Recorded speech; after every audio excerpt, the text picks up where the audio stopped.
Buenas tardes, presidente, buenas tardes con todos. Buenas tardes. Yo quiero empezar diciendo, porque no hay otra manera de empezar, si no es por reconocer que existe un problema real respecto de las transferencias equivalentes al IVA pagado a los gobiernos autónomos descentralizados, a las universidades y escuelas politécnicas, y estamos obligados a encontrar una vía para solucionar este problema. Sin embargo, como abogada, como conocedora del derecho tributario, no puedo estar de acuerdo en lo que se plantea en este proyecto, pues se está desconociendo y desfigurando conceptos básicos de derecho tributario. Así tenemos conceptos como el sujeto activo, que el Código Tributario lo define en su artículo 23 como el ente público acreedor del tributo, y en concordancia con el artículo 62 de la Ley de Régimen Tributario, para el impuesto al valor agregado, el sujeto activo del impuesto al valor agregado es el Estado, que lo administra a través del Servicio de Rentas Internas. Por otra parte, tenemos el sujeto pasivo del impuesto, que está definido por el Código Tributario como la persona natural o jurídica, que según la ley está obligada al cumplimiento de la prestación tributaria, sea como contribuyente o como responsable. El agente de retención en este mismo código se configura como un sujeto pasivo del impuesto. Este proyecto de ley pretende que los sujetos pasivos, los obligados a retener el impuesto, se conviertan en sujetos activos al recaudar el IVA y quedarse con esos dineros. Dineros que además constituyen un crédito tributario para el proveedor.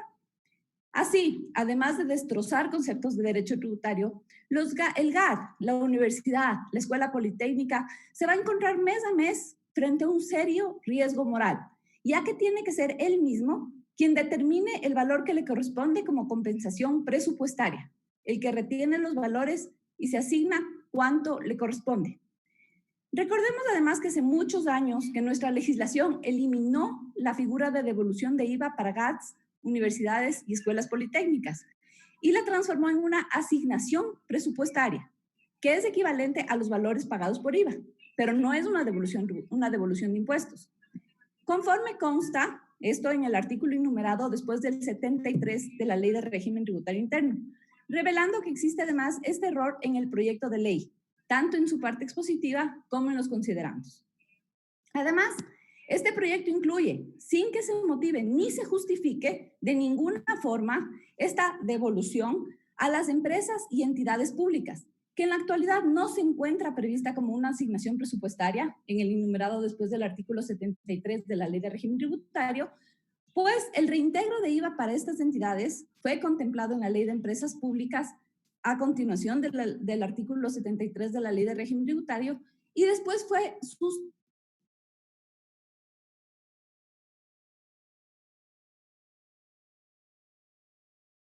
momento no existe esta compensación ni devolución para las empresas públicas ni para entidades del sector público.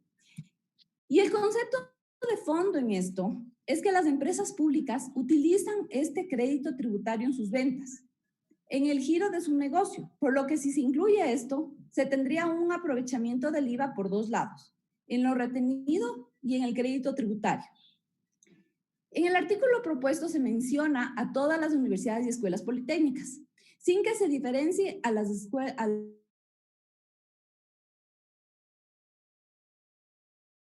después del 73, con lo que este mecanismo aplicaría a todas las universidades.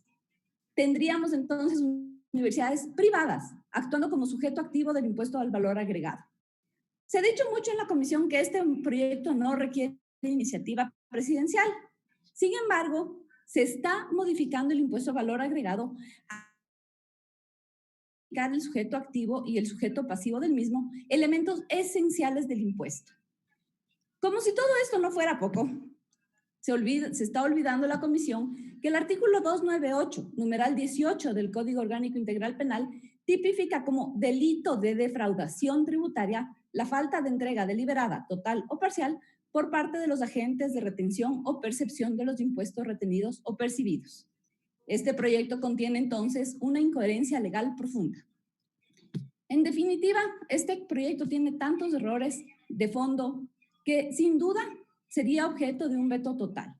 Y yo, la verdad, es algo que preferiría que no nos pase como Asamblea Nacional.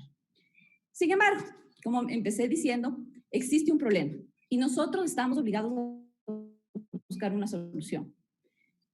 Desde el municipio de Quito hemos recibido valiosas sugerencias que ven como una buena posibilidad que se cancele esas compensaciones con notas de crédito conscientes de la falta de liquidez que atraviesa el Estado.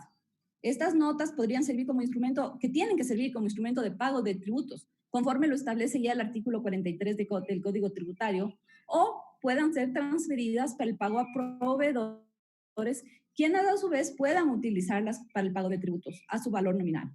O en su defecto, pueden ser negociadas en el mercado bursátil nacional. En este caso, obviamente, tendríamos que estar en